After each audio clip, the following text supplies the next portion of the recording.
hundreds of foster homes, and that is putting children at risk. Those are the findings in a recent report. 2 Works For You investigator Marla Carter tells us why this is especially troubling right now. Marla. That's right, Stephen. It's a follow-up to a story we first brought you last week. The state is closing the Lower Odessa shelter. That's an emergency shelter for kids in state custody. But the 2 Works For You investigators uncovered dozens of kids may be left with nowhere to go. Dozens of kids end up here at the Lower Odessa shelter. Kids that are abused and neglected. They stay here until there's a more permanent place, like a foster home. Last week, 63 kids were here.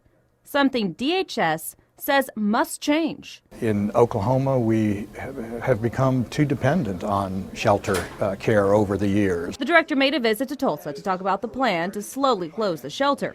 His solution? Put kids in foster homes. But there's a big problem with that. A report obtained by the 2 Works For You investigators shows DHS is failing to reach its own foster home benchmarks, created after DHS was sued and lost. The report cites concerns that DHS has not developed the capacity to recruit the number of foster homes to meet the needs of children. But that's not all. It goes on to say some of the homes that are listed aren't even occupied. We spoke to the attorney who sued DHS by phone. They also are counting as foster homes that they're not using, clearly because there's a shortage. The report does say DHS is committed to the task and is working with private agencies for the recruitment and retention of foster homes. Child advocates say massive improvements must be made before the shelter closes in December. It is critically important that there are appropriate alternatives for children.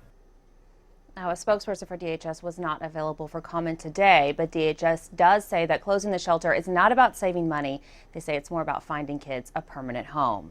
Live in the newsroom, Marla Carter, 2 Works For You.